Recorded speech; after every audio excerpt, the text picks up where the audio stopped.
I don't think anyone who's paid even the tiniest bit of attention to new game releases over the past few years has failed to notice the absolute barrage of classic games getting remade, remastered, or reimagined in some way. But even with so many, you'd have a hard time convincing me that any of them deserved a remake more than System Shock. The numerous features and innovations it integrated into the FPS genre back in 1994, and the massive influence it's had on games that followed it, make it one of the most highly esteemed first-person games, well, ever. And while remakes of more modern games like Dead Space or Resident Evil 4 can definitely be a good time, I think the more dramatic results of reinventing a game from the early 90s make System Shock way more interesting to dive into, and raises more questions, at least initially. How recognizable will it be with modern graphics? How much will quality of life features alter the experience? Will the hacker still wear that smiley face t-shirt?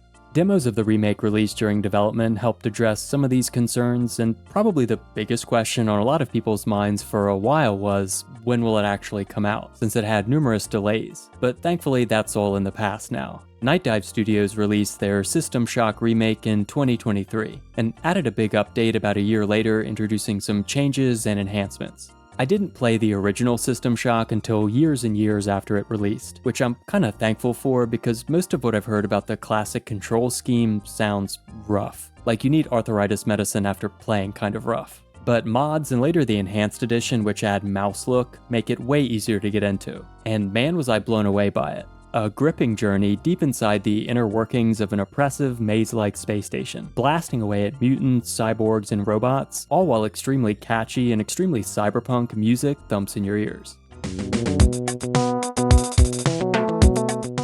There's a tremendous sense of satisfaction, with some frustration sprinkled in too, as you learn the station's layout and slowly unravel your objectives through extensive exploration. Oh, and of course there's the iconic AI antagonist Shodan, who showers you with love and affection the entire way. Enter that room, insect, and it will become your prey. But obviously a lot can change in 3 decades, and yeah, the original's archaic UI can be pretty off-putting at times, although I did grow to appreciate the way you can customize its individual sections. As you'd expect, the remake makes some significant changes to modernize the game, but Night Dive managed to make them while remaining very faithful to many of the core aspects that made the original so fun to play. So sit back, grab a box of bacon crackos, and let's take a closer look.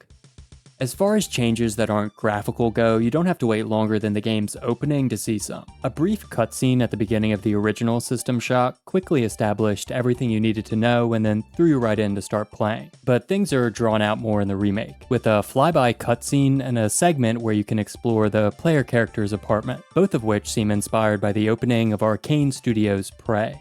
I definitely appreciate when a game gets straight to the point, but I don't mind a bit of preamble either as long as it doesn't go overboard, which I don't feel like it did here.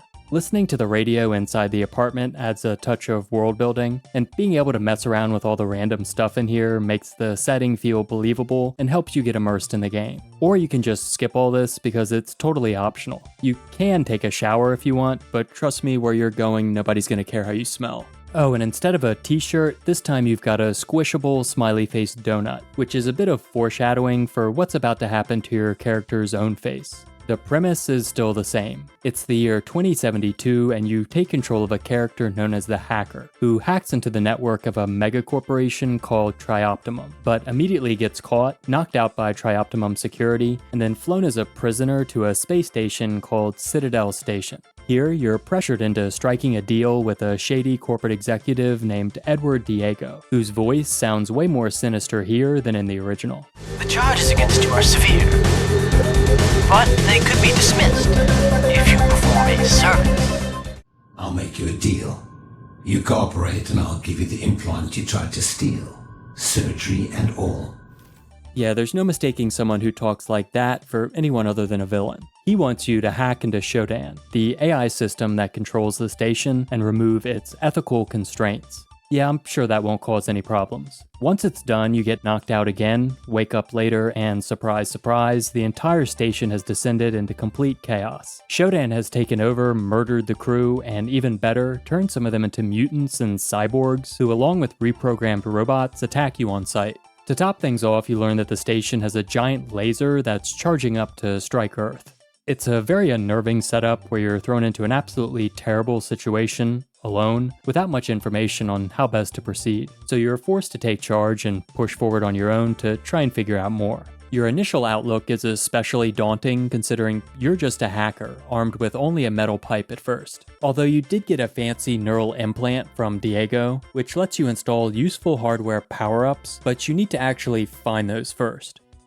And finding things is really what System Shock is mostly about, even more so than actually surviving, since eventually you unlock restoration bays where you just respawn if you get killed. Shodan's well-placed traps, minions, taunts, and robotic lack of empathy make her status as the game's iconic villain well-deserved. But I think anyone who's played System Shock would agree, the layout of Citadel Station is an equal adversary. Traveling through each of the station's 10 levels, hunting for access cards, codes, weapons, and other things you need to progress, plays essentially like a dungeon crawler, with a map that's only uncovered as you explore, and in some cases requires you to make notes on it yourself if you want certain places marked. There are no quest markers, and the station can definitely get confusing to navigate, but the intrigue and strong atmosphere do a good job of pulling you along. And eventually you start committing places to memory because progression is often non-linear and forces you to backtrack a lot and sometimes return to places multiple times to complete your objective. That might sound annoying, and yeah, sometimes it is, but usually it's because you've found a new way to move the story forward, and now you get to return to an area knowing you're ready to solve one more piece of the puzzle. And this part of the game was very faithfully recreated, with the station structure being almost identical to the original. You can find changes like an added pathway or expanded room here and there, and now there are toilets, lots of toilets, but overall it's very loyal room to room, hallway to hallway. And despite the remake's technology being so much more advanced, it's pretty shocking how recognizable most places are. And I think keeping the layout so faithful let Night Dive have a bit more freedom with the art design. The original Citadel Station obviously lacks detail by modern standards, but I think still holds up well in some regards thanks to its creativity and style. Different levels of the station had distinct visual themes, and they're like that in the remake too. Although things do appear more cohesive now, thanks at least in part to realistic lighting that gives the station an overall darker appearance. Although it lacks the total darkness of some places in the original, like the maintenance level, where you used to need your own light just to see, making what was one of the toughest areas now feel less sinister, which I did find a little disappointing. The remake has a very stylized art direction too, with neon colors, lots of flashy tech gear on the walls, and most notably textures that appear pixelated when you view them up close, which gives off a kind of retro vibe. I think it's a pretty cool effect and no doubt unique, but also surprisingly subtle. The station still looks very detailed, and I usually didn't even notice this much unless I was right up against a wall.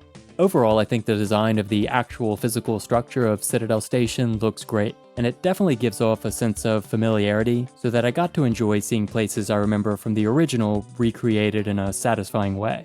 There are some changes that I don't like how they got rid of the creepy bioskeletal textures in the final bridge level and replaced it with a much blander black steel look, but really that and the lack of darkness on maintenance are my only major gripes here. And other places that got major overhauls like the executive level I think look fantastic, with its luxurious high-class lounge areas, offices, and recreational rooms. They look so comfy and cozy compared to the less inviting places you fight through to get here that they have an almost ominous quality, like they're trying to trick you into thinking you're safe and then...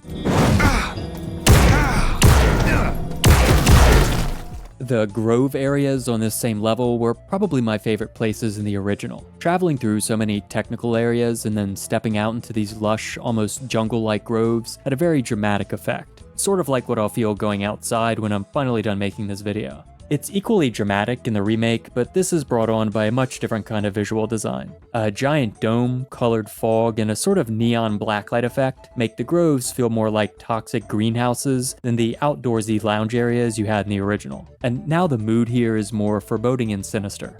Probably the biggest change that I had to get used to was the remake's reliance on a much more subtle and ambient soundtrack. Traveling through the station's first few levels without the constant upbeat music from the original was weird for me at first.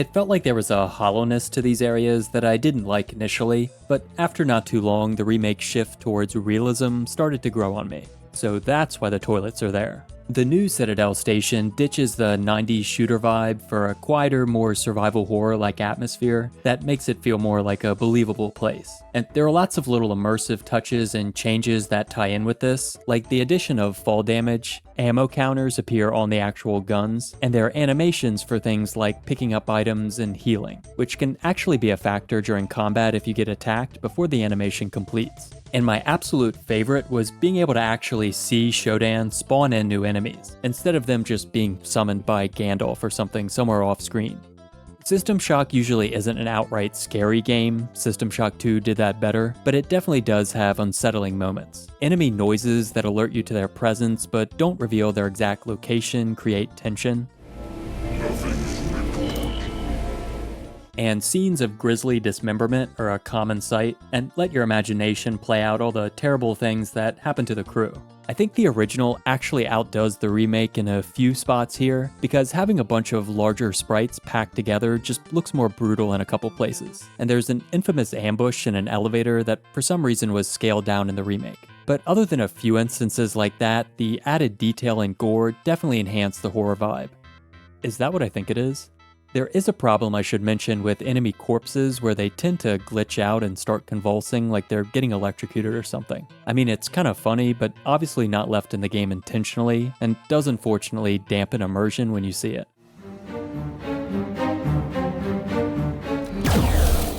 A major new mechanic Night Dive added to the remake is recycling, where you pick up junk scattered all around the station and either vaporize it into scrap or dump it at a recycling station. It's good to want to save the planet and all, but oh yeah, you're already trying to do that, so you're doing this to earn tri-credits. The upside of this is that you can use these credits to purchase ammo, items, and most importantly, upgrades for your weapons, which adds a nice little sense of progression to the game. The downside for me was that it's kind of a bland and repetitive process that puts a pause on the more engaging parts of the game like exploring or fighting enemies. I would have preferred cutting out the recycling step and just letting you find more of these credits as a reward for exploring or looting corpses. I do really like the addition of an economy, but getting rid of the tedium of going into your inventory and vaporizing or dragging items to a recycler would have made the process less of a hassle. Still, it's not like excessively time-consuming or annoying, so I wouldn't say it was something I was majorly bothered by, and you can technically just ignore recycling, although I had a hard time doing that because I felt really compelled to get the weapon upgrades. The hardware attachments for your neural interface are the hacker's other form of progression. Finding them, and later their stronger versions, gives you some cool powers that make you feel less like an insect that everyone's trying to step on. Impudent insect. Some of them were changed or combined together from what they were like in the original, but the important stuff is still there. A shield for environmental hazards and one for combat, Space Jam boots that let you jump to high places and increase movement speed, which makes backtracking less of a pain. The one that changed the most is the Sense Around, which in the original was like walking around with a rearview mirror. But now that's gone, and instead it makes items show up on your minimap when it's activated. At first I didn't like the idea of streamlining this part of the game because finding things on your own was such an important part of the original. But then I realized how much harder items are to actually see in the remake. They're much smaller, it's darker, and using the Sense Around does a really good job of balancing this out. And one of the main things you have to keep an eye out for are audio logs. At the very beginning of the game, you get a message giving you brief instructions, but other than a few instances like this, you have to put on your detective hat and piece together what to do next from all the logs scattered around. This makes learning your next move feel pretty natural in the context of events here, if you can suspend your disbelief that anyone would actually record these things in the first place. A lot of the objectives involve finishing a mission or acting on an idea that members of the crew were going to use to try and stop Shodan, but then failed. That's not exactly a confidence boost, but it illustrates how the crew tried to fight back, and makes their unfortunate fate hit harder since you learn that they went down struggling. Bits of environmental storytelling do a great job of adding to this, especially those that illustrate how death would have been a kinder fate than what happened to most of them, like the mutants who are still wearing parts of their old uniforms. And this is made even more haunting by a few logs that are dedicated to just making the crew seem like normal, relatable people. They're excited to see a movie on the station, they miss their cat, a final message from a father to a son, Was that whose head I just smashed in? The voice acting is emotional and I think believable for the situations they're portraying. The screaming finally stopped. But then the scraping at the door. Sometimes sobbing or long pauses make the logs hard to understand, especially if you're trying to listen to them in the middle of combat, but you do have a transcript you can check, and overall I still think they're well done. There are some logs with reoccurring characters, but you don't have the kind of fleshed out subplots that System Shock 2 had, where you felt a stronger attachment to certain characters. But regardless, there's still enough of a human element to add some weight to your mission besides the typical save the world stuff, so that I felt motivated to make sure the crew's final efforts weren't in vain. This is for you, buddy. When it comes to the actual objectives, I think figuring out what to do and where to go by discovering and piecing together information yourself is probably the most satisfying part of System Shock. Exploring and fighting your way deep into some new area really pays off when you finally find what you were looking for, or when the next piece of the puzzle finally reveals itself. You weren't really sure where you were going, and maybe you got lost a few times or ran into trouble, but that makes the reward feel even greater because you made it there on your own. It's far more challenging, but also more immersive than having someone guide you through it. It really adds to the sense of isolation you feel while traveling the station alone. These guys don't want to help you. Shodan definitely doesn't want to help you. For a big chunk of the game, you have access to multiple levels of the station at once, and can explore them in whatever order you want. And sometimes you find important logs or items way before you actually need them or even know what they're for. Information on what to do is scarce enough that usually things that seem important tend to stick out a lot and are pretty easy to remember later on, but some things are still easy to overlook. I remember playing the original System Shock and making it to like the last third of the game, and then finding out that I missed an important code I needed to keep going. So when I was done smashing my head against a wall, I had to turn around and backtrack all the way to half a dozen different places to get it. That's still in the remake too, and moments of frustration are pretty much inevitable if it's your first time through. But I think they're heavily outweighed by the satisfaction that comes from unraveling things on your own. And of course, the whole time you're trying to do that, Shodan's presence is constantly there, blocking off certain areas, setting clever traps, and pelting you with threats and insults that are disturbingly impactful thanks to her toneless delivery and iconic voice effects. I thrive despite your efforts. And when my cyborgs catch up to you, they will show no remorse. Shodan's an extension of the station itself, and her intangible, invisible nature makes defeating her seem impossible at first. But the hints from audio logs provide little rays of hope to keep you going. You chip away at her hold on the station bit by bit by destroying security cameras and CPU nodes that reduce her control. You always feel like you're in the fight, but it's still a rough ride. You'll go to extreme lengths to stop one of her evil plans, just to learn that there's another equally terrible plan that you have to try and stop next. It's an epic game of cat and mouse where the further you dig, the more terrifying she becomes, because you learn just how intense her disdain for humanity really is, and how malevolent and insane she is, all of which is capped off by an unwavering god complex. I, Shodan, am its new god. Am its new god. Yeah, I don't think she's gonna listen to reason. The other lesser villain you have to deal with is Diego, who has a slightly expanded role from the original, but it seems reduced because he doesn't plaster his face all over the station like he used to. This guy was not trying to be subtle back then. Now when you see him, there's actually a reason for it. There are a few audio logs that flesh out his character, but really his biggest purpose is for a series of boss fights that are some of the tougher fights in the game. Speaking of toughness, System Shock has some pretty neat difficulty settings that let you customize multiple aspects of the game. The most notable of which is the mission setting, which on hard adds a 10-hour time limit to finish the game. So if you're feeling really sadistic and don't mind developing a stress-related medical condition, you could give that a try. Although I definitely wouldn't recommend it for a first playthrough. Okay, now it's time to talk about the combat. A common complaint I've heard about melee combat is that enemies don't give much feedback when you whack them with your metal murder stick of choice, the pipe or the wrench. It feels kinda like your blows glance off them even though you are doing damage. I noticed this too, although landing headshots felt a lot better, and it's really not an issue for long because you don't rely on the pipe or wrench much once you start finding guns. And later on you upgrade to the laser rapier, and carving up enemies with this feels a lot better, and can give some brutally satisfying results. A lot of memorable weapons from the original game return, but your arsenal has undergone significant changes. Some guns were removed, new ones were added, and some of the returning guns function a bit differently or are found at different locations. Two of the big signature features that made combat in the original game so enjoyable are still here though.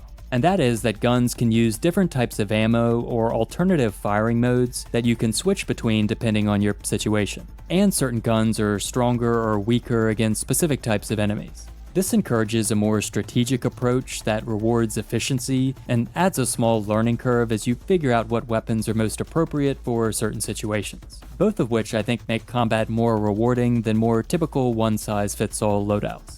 The enemies aren't terribly smart in the sense that they'll use any kind of perplexing strategies against you or make any serious attempts to dodge your attacks. But you're still usually better off taking a careful approach by peeking corners and trying to isolate engagements, because they can dish out a lot of damage and can be very quick and accurate.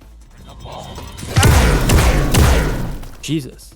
Boss fights are appropriately intense and really straddle a nice balance of being tough, but also allowing you to make short work of them if you figure out a good strategy, combining the right weapons, ammo, and power-ups. I remember having trouble and dying a few times during one of the Diego fights, until I landed on the right strategy that let me beat him in seconds. Overall, the combat seemed more challenging this time around. In the original, you could find ammo in such abundance that by like the midpoint, you could basically mow down enemies without a care in the world. That's scaled back in the remake. Not to the point of like a survival horror game where you're counting every bullet, but ammo is definitely more of something to pay attention to, and so is inventory management. Like in the original, sometimes you have to ditch weapons to make space for new ones, but back then you were pretty much always doing this to make room for better weapons. Now you have to make some tough choices between weapons that sometimes seem equally useful, and you might be especially torn if you're considering tossing a weapon that you already upgraded. I honestly didn't mind this though, because it makes for a more interesting second playthrough, and it's way more realistic than lugging around an entire weapon cache on your back. Plus, you have some tools that help you out here, like a cargo lift for storage, and a couple of ways to upgrade your inventory, one of which is by winning a chess match? I didn't see that coming.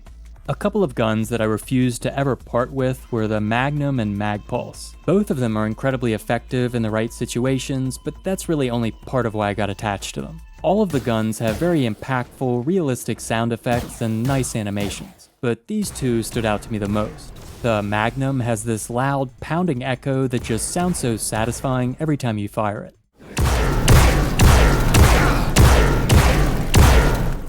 And I love the way the Magpulse seems to engulf robots and make them just shut down like you've snipped some wires in their circuitry.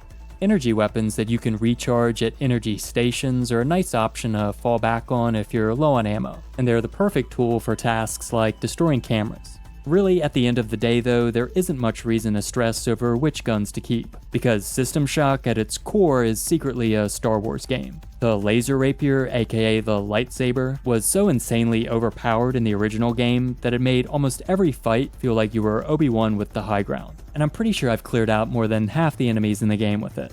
It is nerfed in the remake, and now you take blowback damage from exploding robots, but it's still an incredibly powerful and incredibly fun weapon. Nothing screams cyberpunk badass more than running around in turbo boots, chopping angry cyborgs to pieces. It works even better if you pair it with EMP grenades to stun robots, or the melee power-up Berserk patch. And even cooler than the increased speed and damage from the Berserk patch are the side effects that happen when it wears off, which make you hallucinate actual enemy sprites from the original game, which is just such an awesome throwback.